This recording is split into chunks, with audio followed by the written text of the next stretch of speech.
Welcome back, everybody, to another edition of Cats coverage. We got Tim right here on the. I guess he's on my top left. I don't know where he's at for you all. We got Michael on the bottom of my screen, and I'm Trace. Happy to get back into this thing. I mean, we were just discussing before we hit record. It's been a little while since we got on one of these and talked it up, and we've talked a lot in person, but we haven't got sat down and we're all busy right now. Football and basketball. We haven't sat down and recorded a podcast since before Big Blue Madness. So, man, that was every bit of 3+ weeks ago. Big Blue Madness went by. The Blue-White Scrimmage went by. Kentucky's had 2 exhibitions against Kentucky Wesleyan and Minnesota State University or something of that sort. And now Kentucky had their first game of the season against Wright State. They won 103-62, won by 41 points. If 41 points stands out to anybody and knows what that means, that was Mark Pope's jersey number. I don't know. It seems like some of the Kentucky gods made that happen for a reason. But anyways, Kentucky's 1-0. Vibes are good around Kentucky basketball right now. Michael, let's start off with you. After one game and I guess 2 exhibitions, how's things feeling for you with this Kentucky basketball team? Feel good, man. We talk so much about this new group and I've been telling people, hey, just be ready in case these guys aren't that good. If they lose games, what if they miss the tournament? Don't freak out if they have double-digit losses, kind of just tempering everyone's expectations with all the hype with Mark Pope coming in. And the first exhibition I covered, and I was really excited to just see what these guys were going to look like, because I didn't see Big Blue Madness or the Blue-White game, and you really just want to see them play somebody else. And they looked good, man. The offense was incredible in that exhibition. The first one, I wasn't at the second one, but I was at the Wright State game, and the offense looked great again. It was actually nice that they got a little punch back there in the first half. Wright State had a good response after the Cats started strong, but then they rolled through the rest of the first half. I can't remember what the run was, but it was a long run. It was a double-digit run. I think 18-3 or 2. 18 is something really, really low. Yeah, I just think they look great on offense. Some nights the shot won't be falling, and that's okay. So they're just gonna have to find other ways to score. But I love their defense, man. Lamont Butler is a dog. I mean, he's sticky. He's just on. He's on his defender. All the steals. He had 3 in this one, 6 in that first exhibition. And I just talked about it on Fox 56. I put together a highlight. It's a VO, but a highlight of all the steals and blocks that they got turning into buckets. And I'm just hey, defense and the offense is a traditional sports concept in any sport, right?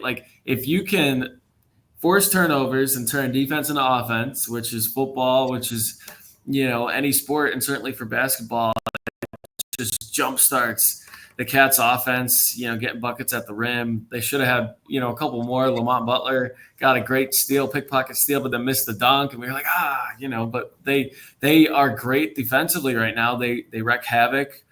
At least they are on these small teams, and we'll see once they get to the big boys. But for now, it's encouraging to see what they're doing on that end of the floor. Tim, let's pass it on to you.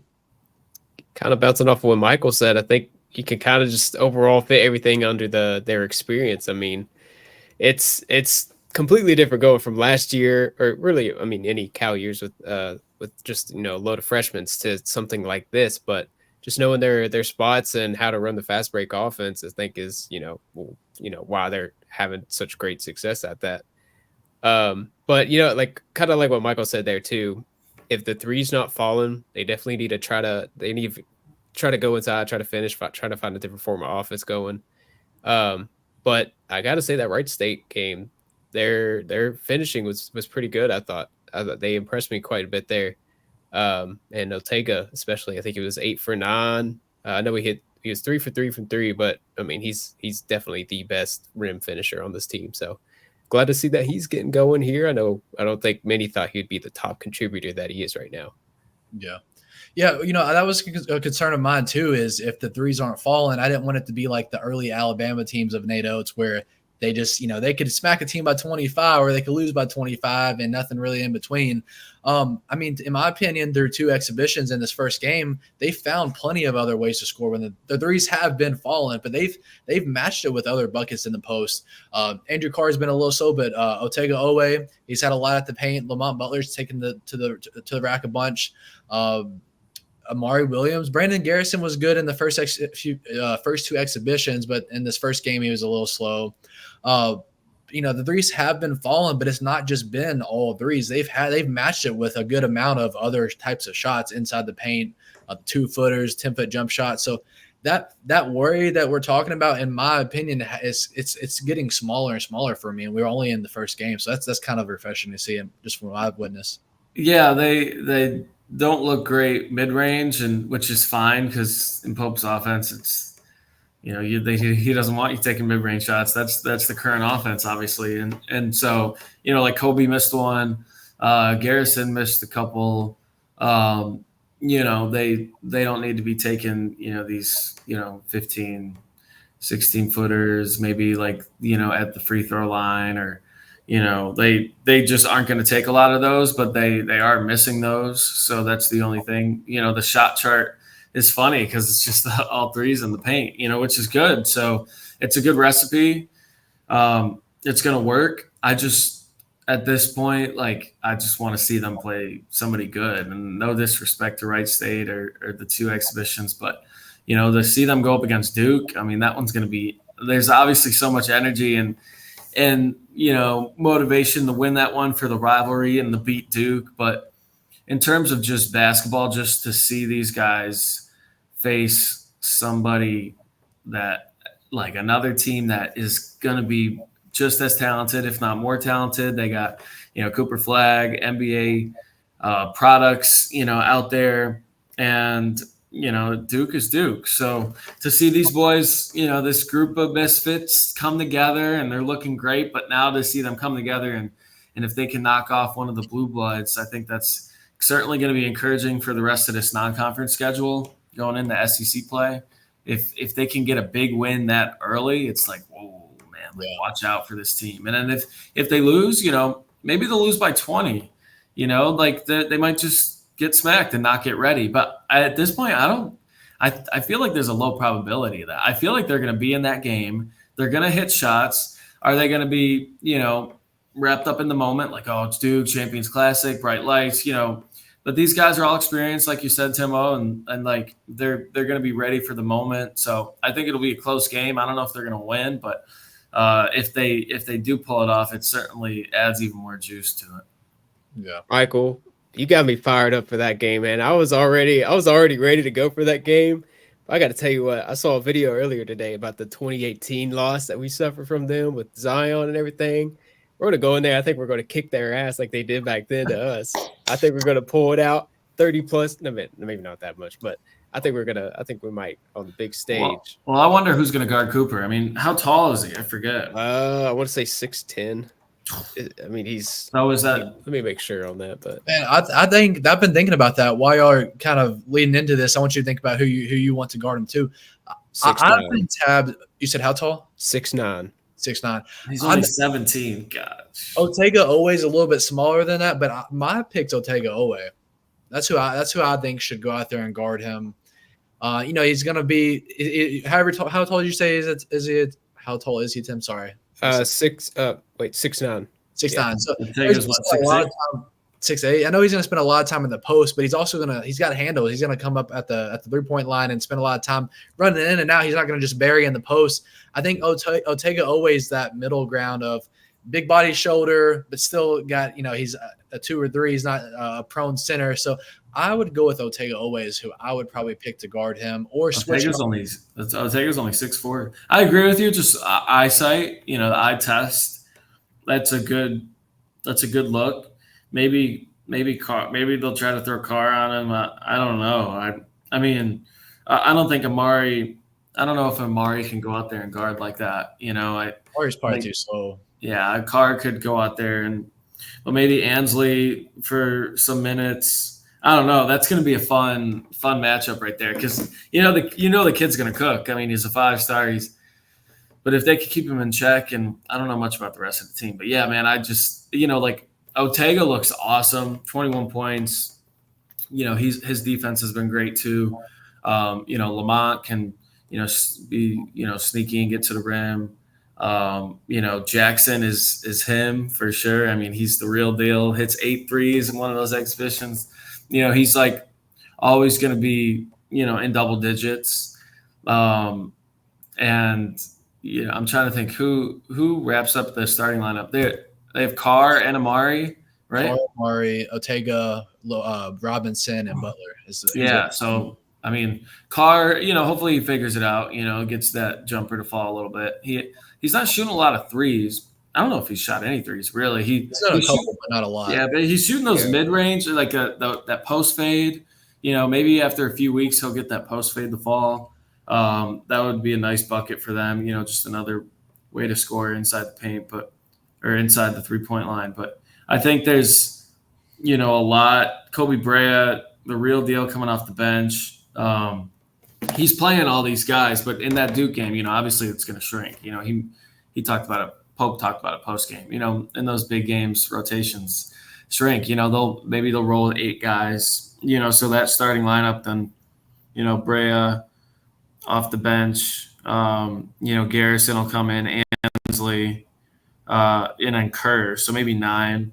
I don't see Colin Chandler playing a ton in that game. Obviously Trent Noah, Travis Perry, love those boys, but they're a little ways away, Walker Horn. So I think I like Kerr as the backup point guard, and that's kind of a bummer for Travis that he doesn't really have that opportunity. But it'll be interesting to see how Pope kind of shrinks that rotation a little bit, if at all. He said he doesn't. He said he wants to play 10 guys in those big games. So, but I think naturally that'll shrink to probably 8 are really going to get most of those minutes. I was really, really excited to see Kobe Brea get going. He was kind of, a little slow in those first 2 exhibitions, but he finally, what we thought he was, what we've seen him be at other schools at Dayton, he was that against Wright State. I think he was 4 for 4 at the 3. He had the Kirk Kriisa wide open layup, just kicked it out. He hit it and turned around backwards. I mean, he said in his post-game interview, he's not going to do that all the time. It just was in the moment type of thing. But that's when you're feeling it. Any shooter will tell you that. And it's also a side note I thought was really, really funny is he said once he shot it, he turned his back and the ball's still in the air. He, of course, couldn't see it go in and didn't know until he saw a fan right next to the court and saw the reaction on their face. And he was like, okay, it went in all in that half second. That's pretty cool. And I think he barely hit the rim. I mean, he barely hit the rim all night. He's going to be phenomenal being that 7th, 8th guy that's just going to, he's going to come in and get you 2 or 3 3-pointers, and that might be the max of his production. But you got a knockdown 3-point shooter coming off the bench that can go at any point. So that's always good to have in your back pocket. It's kind of the 6th guy. I mean, he's kind of the first guy off the bench, which is lethal. I mean, for him to come in and do that, I like him a lot. I feel like he has the ability to score inside the 3-point line too. So, I think he's a great first guy off the bench. And then Garrison's kind of the first big off the bench to give Carr or Amari a rest. And then Ansley, he quietly gets buckets, 5 for 7, only hit 1 3, but he hit, a few threes in those exhibitions. He's a good shooter. So, if he's 5 for 7, I mean, all these guys, they shot 60%. All these guys are making shots and they're efficient. So it's hard to really point out weaknesses. But in a big game like that next week, we'll see who's gonna, have the guts to get those shots to fall and who won't. Well, Michael, I'm glad you brought that up, and Tim, we're gonna go to you as well. But you said we don't have a whole lot of weaknesses. I think that's how you said that. I know we've only seen 1 game and 2 exhibitions. We don't have a lot to go off of just yet. But is there anything that's already kind of sitting in the back of your head of this might be a weakness for us? I kind of was going off maybe dominant defense at the rim, shot blockers. That's really the only thing I can think of. Is there anything that you all could think of that at this point we're kind of lacking, or are we kind of even out all the way around? What do you all think? They let up a few too many offensive rebounds, and I'd like to see them allow to Wright State. Obviously big teams with big guys are gonna get those second chances, but Wright State shouldn't be getting those. You shouldn't give them 1 offensive rebound, and I don't know how many they got in the game, but a 32. little bit more than Just they looking at that. probably should. But You said how many, Tim? 32. How about 32 to our 41. that's 32 rebounds overall, but 11 offensive rebounds. Oh. 11's way too high. Like, wow. So I didn't even see that number. I just thought of it. I don't know how many that turned into. I don't know how many second chance points that turned into. Let me see. But still, 11 is a lot. Whoa. Like, they don't say second chance points on this, what I'm looking at. I don't know if you guys can find it, but specialty, Yeah, I'm not. second chance points. We only had 8 second chance points. I don't know about Wright State, and we only had 7 offensive rebounds as well. So they had 4 more offensive rebounds. I don't know how many second chance points. We only had 8. Yeah. Then I don't even know how they did not even have close to the height that we had either. So, and Mark, Yeah, I'm like, what? What are like? Some of those are just bad bounces, right? But there were a couple. I was like, all right, guys, just box out. Let's go. But so maybe just some more effort and mental focus there for once the shot's going up. But they're expending a lot of effort and mental focus, on the perimeter and just guarding, catching up to guys. Lamont's going over screens and catching up to the shooter, blocking it. It's like, man, those are impressive plays. So, I love their perimeter defense. They'll just work on the interior, and then I think, just scoring inside the 3-point line. But, they certainly don't have a problem with depth. I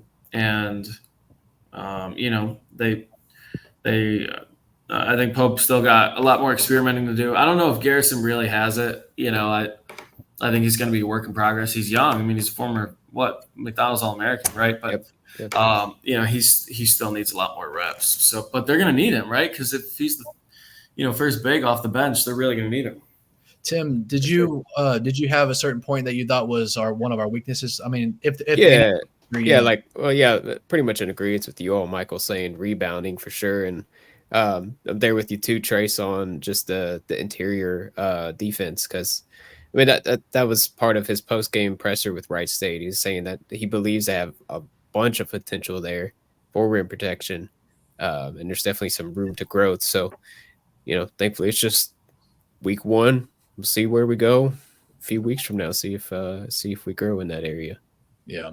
The big thing that I've been thinking of since I've been at these so far is the vibes around Rupp Arena. Like in Rupp Arena, it's about 97% true what I'm about to say. You could pick a couple little things if you wanted, but I'm not. This is like, it feels like the most united and wholesome that Kentucky basketball has felt in a couple of years, man. And I think that's something that should get noted along the way. Because like right now, in the honeymoon phase, nothing can go wrong. Everything just being in Rupp Arena, absolute positivity. You're getting a new form of Kentucky basketball, and it's great to almost everybody. A great approval rating, putting up a lot of points. Who could hate that? I don't know. I think it's really, really special of just the vibes that you feel being in there right now. It's a great time to be a Kentucky basketball fan during this honeymoon phase. Tim, you want to start with that? Yeah, I mean the honeymoon phase, I think, is the perfect terminology for it. It'll be interesting to see how this fan base reacts come like the first loss. I mean, I think it would be optimistic overall, pretty much entirely across the platform. But say I don't think we'll have any like super high power teams like Cal did necessarily. So say we get I don't know how many losses, like 13, like right around there. What do we get? Or what's our fan base look like? But no, anyway, yeah, the vibes are super high. It's awesome to see. I love that they still play Moni. I love that they brought that back. I don't know about you, Trace, but going to the games, there was always that dancing guy. Oh, growing up, yeah. And Tim, he lives in Frankfurt, if I'm not mistaken. Does he? If I'm like 95% sure. Now that you say that, I want to say my dad knows who that is. Yeah. But there was that unfortunate situation in which he dropped the girl and say they didn't allow him to do that anymore. But yeah, you're seeing a lot of little small traditions coming back. It's nice to see. Yeah, I see your point, Trace, but at the same time, like, you guys loved last year's team. Like, the fans loved last year's team. Oh, yeah. With Reed, and Cal's got the T-shirt with like Reed, Rob, DJ, Aaron, Justin. It's like boom, that was like that team, if they would have accomplished anything in March, would have been a beloved team. And I think these fans, while there is a togetherness, we're like, these fans love Pope, but they don't love this team yet. They like the team, obviously, but they're only two Kentucky guys. I think the fans will certainly, fall in love with them if they accomplish something in March. But if they don't, it's just kind of, another forgotten thing. But like last year's team, they loved Reed, and they're like, I think that was really supposed to be one of Cal's like 3 best teams ever. Like that was really it. And then they just choke, and Golke scores 32. But that I feel like the vibes are higher in Rupp, but like I still feel like that was there last year. And there was pressure on Cal, and people were upset with Cal, but the team was like still beloved, and they wanted those guys to win like so bad, and especially for Reed, like that was really something special. And that group was supposed to go down as one of the best teams, like and most beloved teams in Kentucky basketball history, and it just didn't end right. I mean, I absolutely did love the team last year. Like, I really, really did. Great individuals, put up a lot of points, but they had so many flaws. Couldn't guard a lick of defense. We all season long played Reed, played Rob. They had come off the bench. Like, it had its annoyances along the way. I don't want to take away from it. It was absolutely so much fun for most of last year. But I think just the angle I'm coming out was we have just such a little evidence right now. Everything's perfect, but we'll see how it feels in December, and we'll see if things change. But what y'all think of did y'all see the video of the post-game celebration where Mark Pope was walking back into the locker room, and someone told him that the team was in there waiting with water bottles to spray him, and he said they gave him one. He walked in, he was like, y'all think y'all are going to ambush me, and start spraying them first. Did y'all see that clip? That was awesome, man. Yeah. No, I didn't see that. That's funny. Yeah. It's I put out a clip of it, and he came in there and just got all of them. Then they got him, and we're just good vibes. And then I really like that they gave him a bourbon barrel top after the win, because that's just Kentucky things, right? Like Kentucky produces 95% of the world's bourbon. No other school or no other state can do that. It's just our little special thing, and I don't know, a little touch on a win. And they did it for Kenny Brooks as well, so that was cool. Yeah, it's neat. Yeah, I'm trying to remember what Amari said, but he was basically like, just like, we were so excited for Coach Pope to have this moment because he's done so much for us already. And I was like, I mean, these guys, are looking for a new home, and Pope just, snatches them up and says, hey, we're going to do something special here, and assembles this roster. And like, we heard about it in the summer of like how much the players love Pope, and like his aura, Jackson Robinson was like, man, he's got aura, that's what the kids are saying. And like, you could sense it. But now, like, starting to talk to these players and seeing it out there, like, man, they do. They love Pope, and they want to win for him. Obviously, every player wants to win for their coach. Like that's nothing out of the ordinary. But I think just to hear Amari say, like, man, he's done so much for us already. And it's like the season just started. They just got here a few months ago, when Pope gets hired, and they assemble this roster. They start, practice in June, and off-season practice. So it's cool. It is exciting that they're really, like you said, Trey, I mean, the vibes are higher for sure everywhere. And I think, we'll see if that will continue when they hit some bumps in the road and they start losing. Then, who's going to hold everyone accountable? Who are the leaders in there? We have a, good sense of it based on experience, but you never know besides being in that locker room, who's really going to step up. And that's where it'll be interesting to see them overcome some challenges. Yeah. Tim, you can attest to this just as much as I can too, just growing up around this. Like these players really, really like being here. I mean,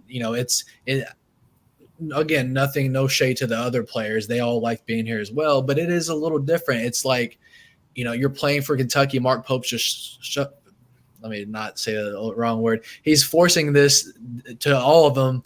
You're here for Kentucky. This is the greatest stage in college basketball. It's not just a pit stop. Some of these players, I mean, they're not guaranteed to go to the next level. They're trying to get like professional contracts, but it may not be in the NBA. So like right now, there's going to be probably the biggest spotlight they get probably ever. I mean, there's a lot of players through that Cal era that like when they left, they never got the spotlight they got here. Think of the Harrison twins. I mean, that's just a small example. They never got that same spotlight as Kentucky. That's why they all come back. They come here and get loved by this huge, huge fan base. So it's really, really cool to see these players really, really like it.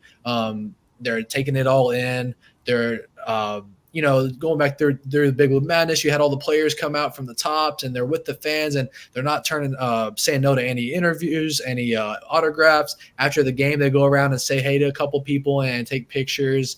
They're just fully embracing it, and it's a different form, but it's like a breath of fresh air. It's so good to see. And I don't know, Tim, have you picked up on any of that as well? I mean, it feels like we're playing for Kentucky and not just me. I'm just here for a year type of thing. Yeah, for sure. I mean, I don't think it's like a secret that I feel like with Cal, it was really just his brand. I feel like that maybe kind of faded out towards, the end of his year here. I mean, you still got Monk saying, F Louisville and everything, but if he asks Severe Wheeler if he hates Louisville, I'm sure he doesn't care. So I'd say that faded away a little bit, but yeah, it's nice to see that Pope's bringing this back, bringing the brand of Kentucky back, and all the excitement around it. I kind of really want to talk about the offense. I mean, again, this is another new thing, this offense. I love every second of it. I think the fast break points that they're going to get, as soon as they get to the rebound, they just take off and look for the guy ahead, and they're getting so many points in transition. The offense, I mean, I'm looking at the 3 box scores. In the first exhibition, they put up 123 points their first night. If it was a real game, they would have tied the school record for 21 made threes. I mean, that was insane. The first playing against another opponent, they did that. Second game, they put up 98. And then the first real game, they put up 103. So they've won by 71, 31, and 41. And I know these are inferior opponents, and it's supposed to be a beat down for these first few games. But, like, this is about as big of a beatdown as you can get, and we constant 3-pointers, constant sharing the ball. Every game we have 7+ players in double figures.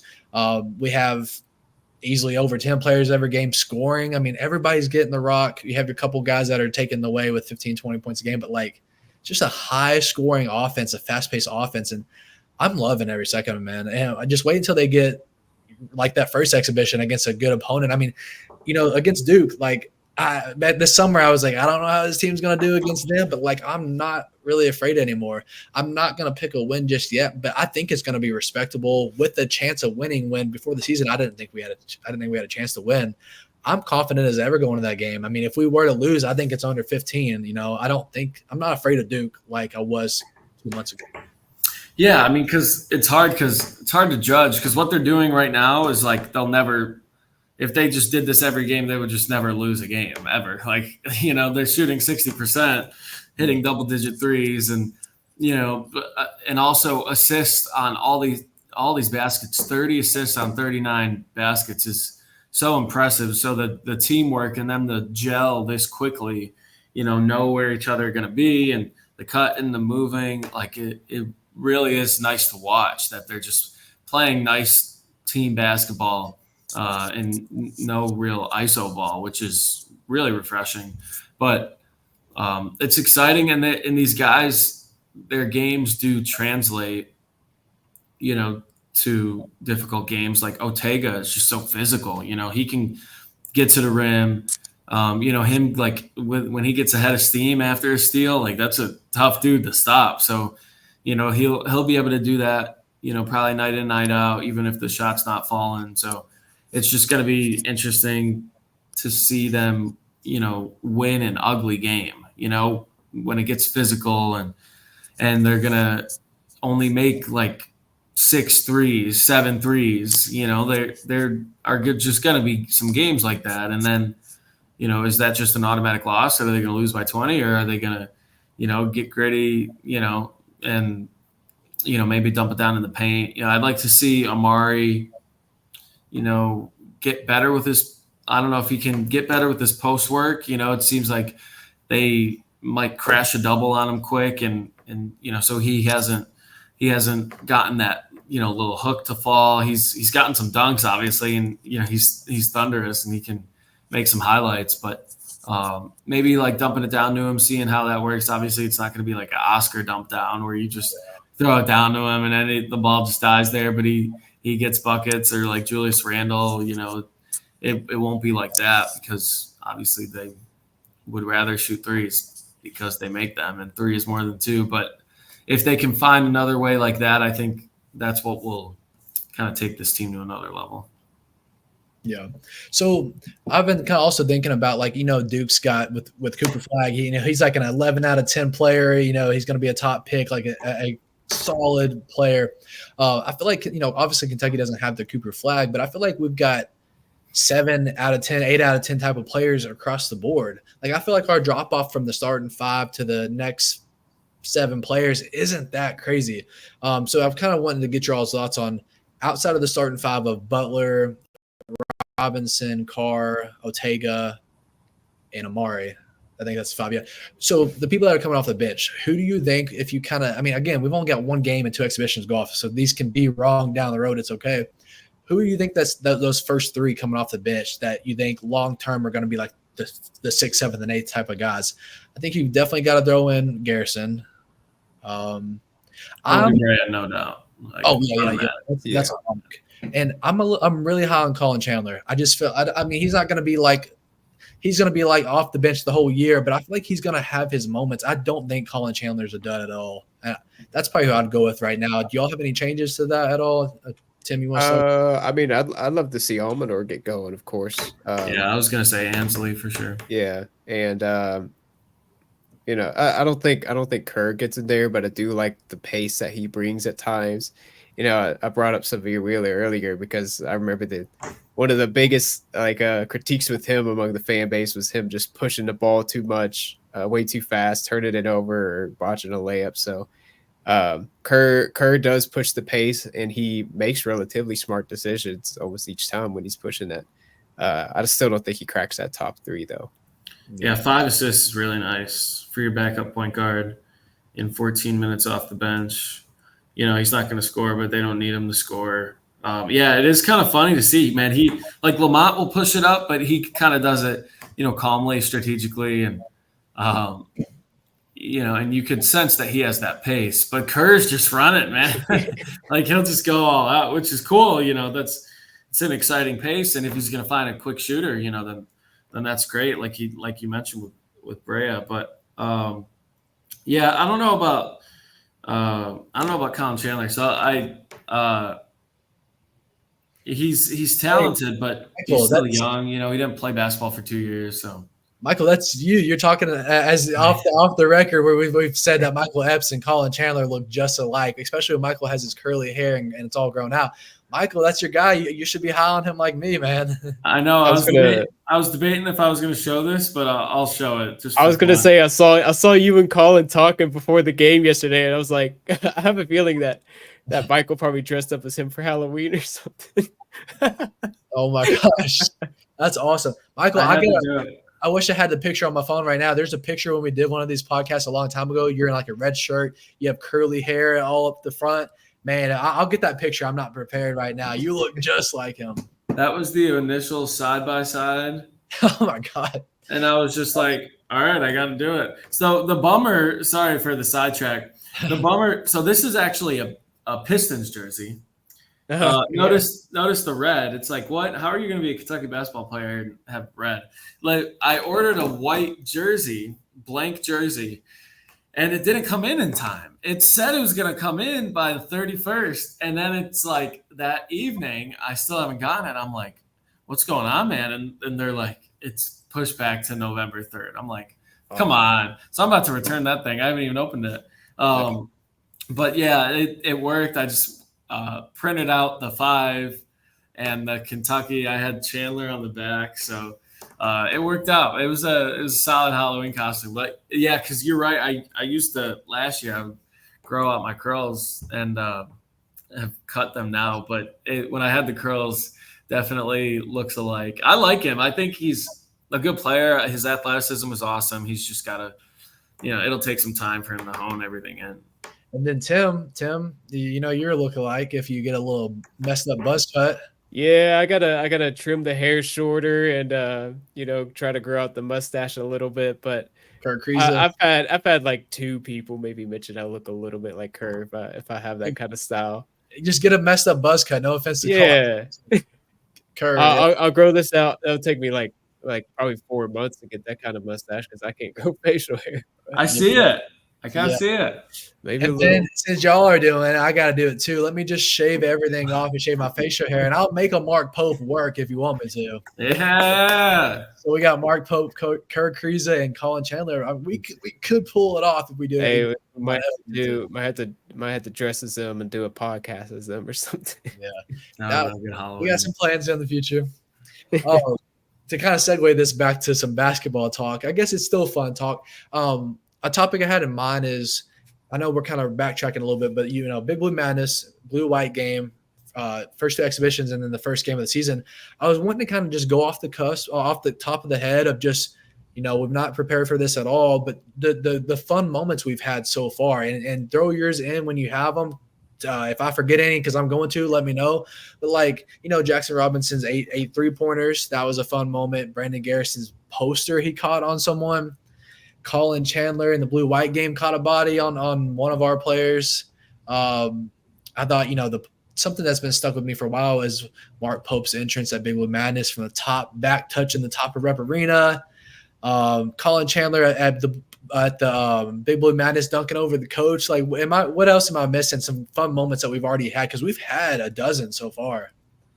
I loved last game. It was like towards the beginning of the game when Amar Williams was top of the key and he just drove it in with the left hand, jumped up real tall and slammed it down. That kind of, when I saw it, I was like, oh, it was kind of like a Giannis dunk. You got a good picture of that, Tim. Y'all need to check that out on our Facebook. Tim's got a picture. It went nuts. It got like 1,500 likes or something like that. You were ready for that moment, Tim. Yeah, I try to be. Yeah, he's so athletic. He's definitely, I hope he just continues to get better. And I mean, he's going to be one of the better bigs that you'll see around. I mean, the dude's talented for sure. And I think back first play of the game, really, I mean, because Amari, he had a little, tweaked his knee. We weren't sure.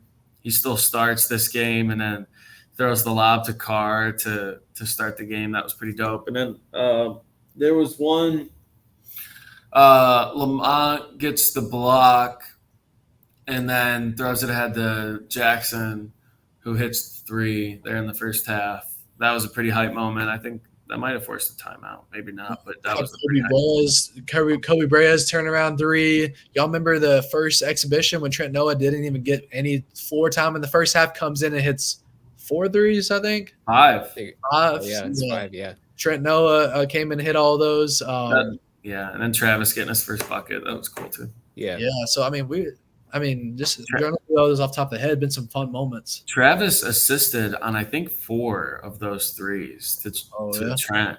Either 3 or 4, but at least 3, which is awesome. It's like, oh, that's cool. So, and Pope keeps talking about them too in his pressers. Like, yeah, those guys are going to be the future of Kentucky basketball. And it might be quicker than you think, but it probably won't be this year. But hopefully next year they could shine. And next year's recruiting class, man. I mean, I don't know if you guys wanted to touch on that, but Pope gets Caden Lewis, right? So he's a 5-star, right? Or 4? He's 4 as of now. 4. 4. Jasper's 5. Malachi's a 4. Remember Malachi got that 5th star. Yeah. Like way down the road. We'll take it. Our guy got a 5th star. Yeah, and then isn't there one more that he's trying to Wilson, get? Right? There's a lot of buzz around Caleb Wilson. Yeah. And he's a 5. I believe so. I would say 5. Yeah. Yeah. But like next year, man, I mean, it's more and more likely, and it's almost a lock now of, you're going to have that from our selfish part of it of Travis Perry, Trent Noah, Malachi Moreno, Jasper Johnson. Just need a fifth one. I don't know who that fifth Kentucky guy's going to be, but man, he rolled up an all Kentucky lineup. I might kind of shed a little tear for that one. Yeah, it says here that Caleb Wilson is 5-star. He's 8th nationally right now. Yeah. So, and I mean, there's going to be a lot. They're going to have to hit the portal hard next year because a lot of these guys can't come back if they want to. So we're going to have probably a big heavy portal team again next year with a solid recruiting class. But he's going to be his first year. He had to throw this one together so quick. Yeah, clearly Pope he knows the portal. He did pretty well here. We'll see how it lasts, but so far it looks pretty good. That Caden Lewis, for me, it happened so quick because I was headed to the Tennessee game. It just happened, put the news out, and I didn't get to process it because we were going into Knoxville. It was so quick after that, a long night at Tennessee. But that's the first stepping stone of, okay, he got the Kentucky guys. It would be hard to mess up unless they had a good offer to go somewhere else. But he got Jasper Johnson, Malachi Moreno, and then it's like, people had the buzz of like, can you get an out-of-state recruit? I fully thought he could, but he had to go out and do it first. Went out and got Caden Lewis. It's just another stepping stone knocking off the checklist of what Mark Pope can do here, and he's checked everything off so far. I mean, I can't think of something that we've wanted him to do this far in 6 months, 11 or 7 months that he's not done. So just making his way into Kentucky history, man. He's just got to win in March, man.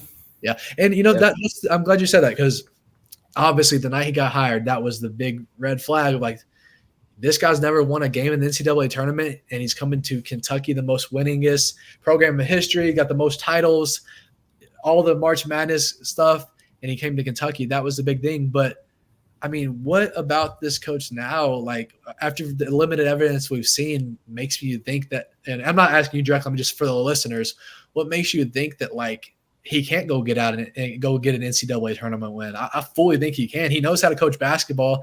He's got a good offense in play, and we've got great players now. But next year when we get more of these top recruits and he's put this offense with them, like, I'm not worried at all. I feel like he has as good a chance as anybody to go in the tournament. And now he's got to go make the deep run and get all the emotions and the nerves of that first time. But, like, I think it's going to happen. I don't know how far this year, but, like, I do not think we're going to – get bounced in the first or second round. I mean, the floor is very, very low.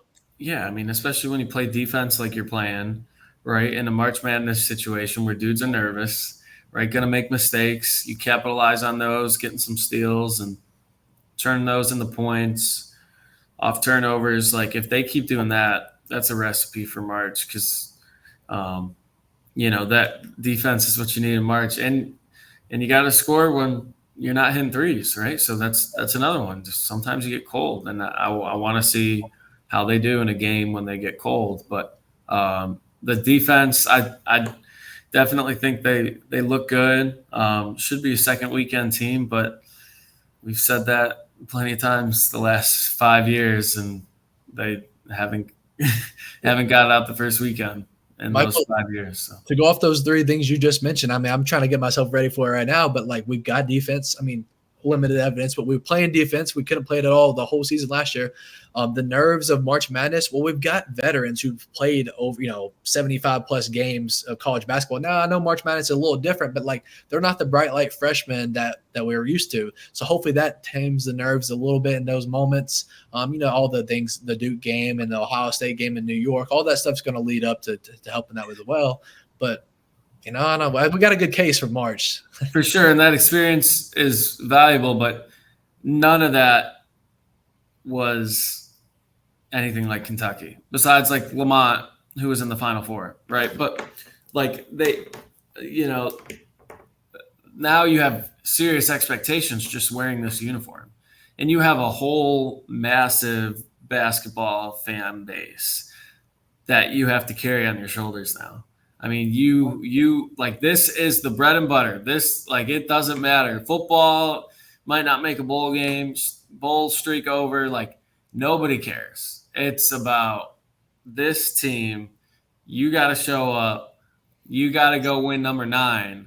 And it's like, like Jackson Robinson, like he was like, they lost in the tournament first round last year. And Ortega, he was with Oklahoma, right? Then I don't even know. Did they make the tournament? I have no clue.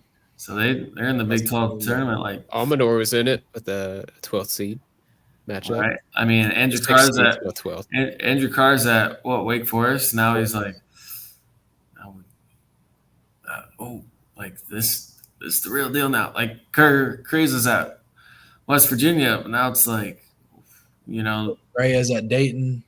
Yeah, it's Dayton, like Drexel, Amari Williams. Like, this is no Kentucky trying to make the Final Four. Like, so nerves are going to be tight. Expectations are going to get on them. And we saw last year's team falter with that. There was, massive expectations on that team. And like you saw like one play free in that game, and it was Antonio Reeves. Because of your point, he had experience. He had a year playing at Kentucky already. That was his second year, because the first year, he kind of choked like that. The tournament game. The tournament game, wasn't he like 1 for 10?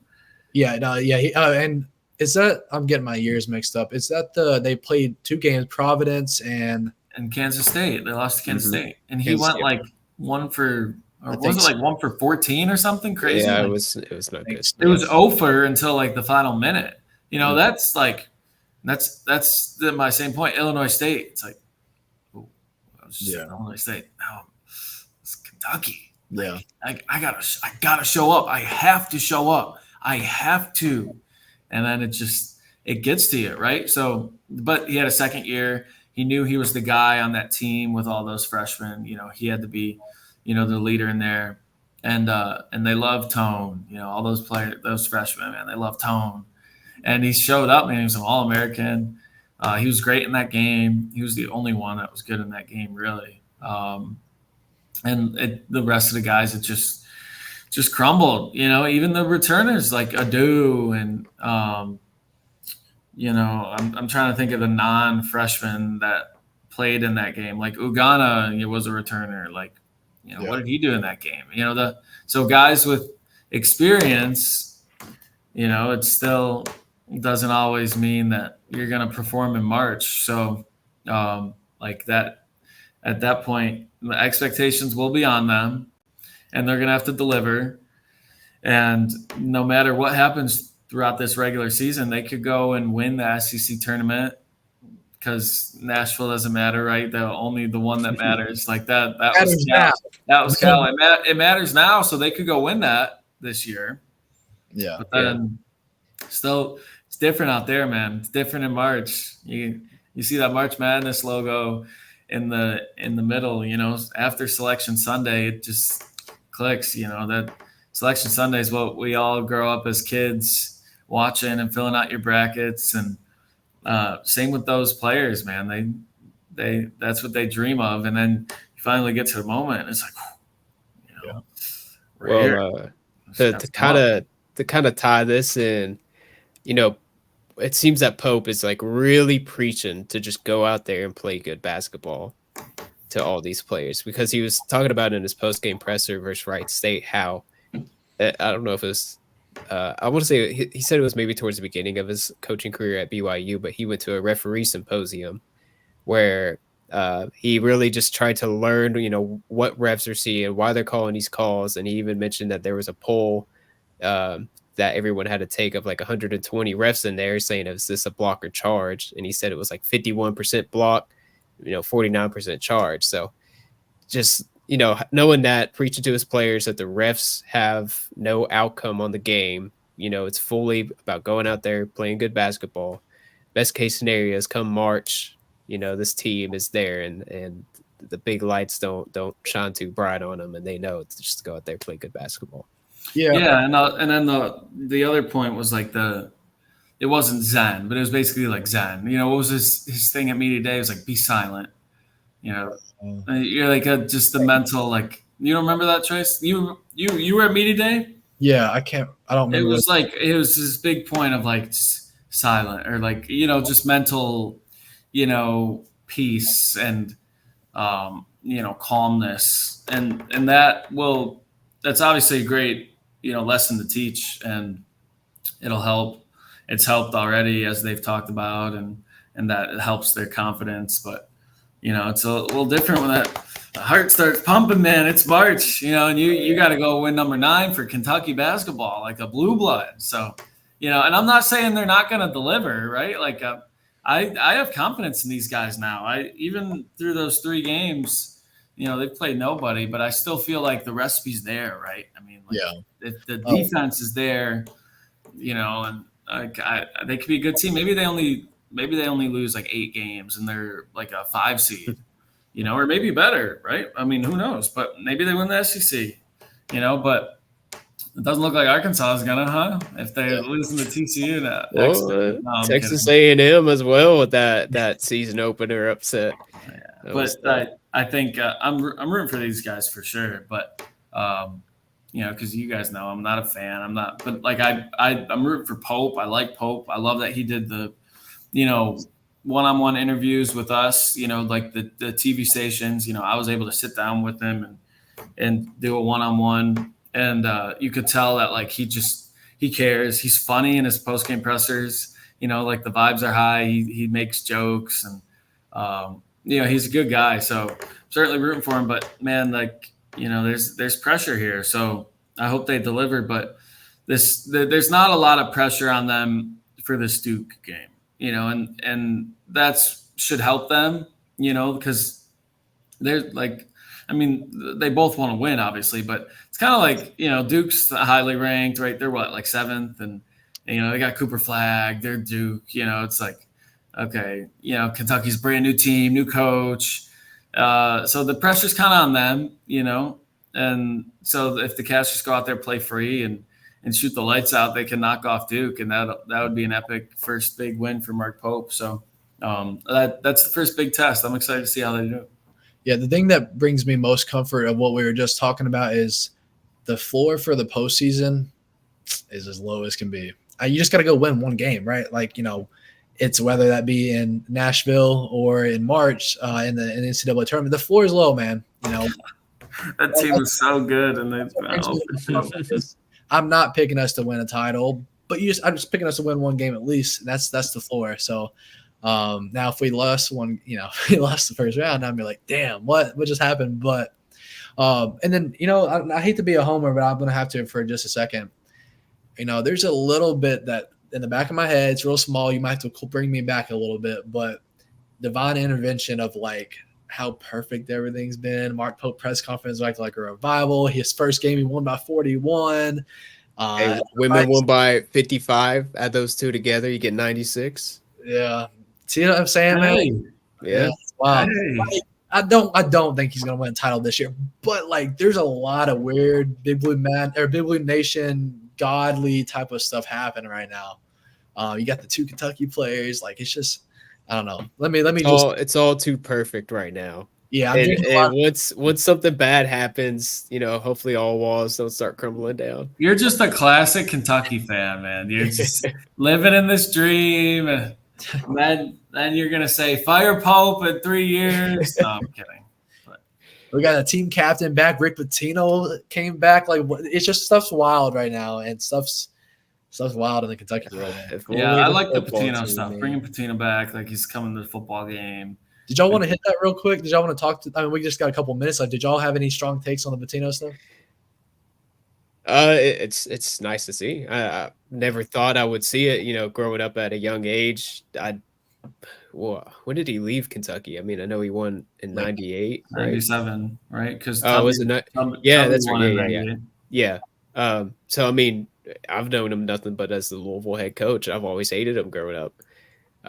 So I know my parents loved him. My grandparents, liked him as well. So it's neat to see that the villains, returning back, I guess, to his hero ways. Fans wanted UK to hire him. Yeah, like they didn't talk about Pope. They wanted him. They said Pitino come back, and that would have been crazy. But it's cool. The Pope Pitino connect. Obviously, it's way better that Pope's here. He's young. I mean, he could be here for 25 years. He's hopefully, for Pope, who's here 25 years and wins, 5 national championships. That's what they hope. But there's like youth movement here, like just energy with the program, and I like that with Pope. Michael, you know what I was thinking about, and what kind of going off what you just said there.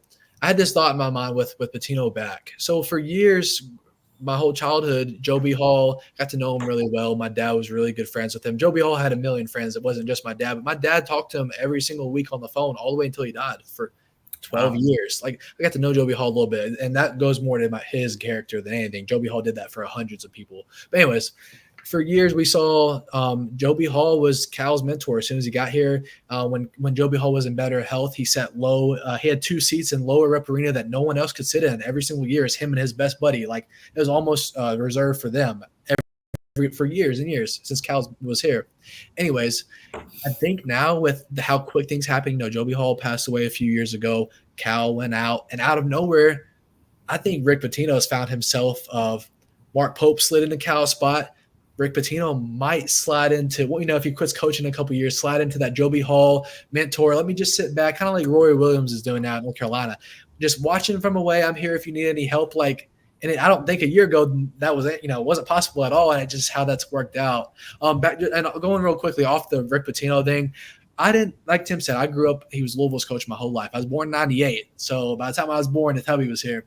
And all I've known is he was Louisville's coach. And I hated him for my high school years and post-high school when he was at Louisville. Like, I did not like the guy. So I was more neutral when he came back. But I've got to say, to romanticize Kentucky basketball and to love this thing, being there in that arena when I saw the thing that he was there, and I was just like, I didn't know how I felt about it. And then when he came out and to hear that full place go nuts, I mean, I hate to romanticize this thing, but it was really cool. It was really cool. And I don't think I would have felt the same way if I wasn't in there, but just seeing this fan base just be up on edge and this out of nowhere, he comes back and he's getting choked up at the mic and everybody just gives this crazy cold chills of an outpour. Man, it was really, really cool.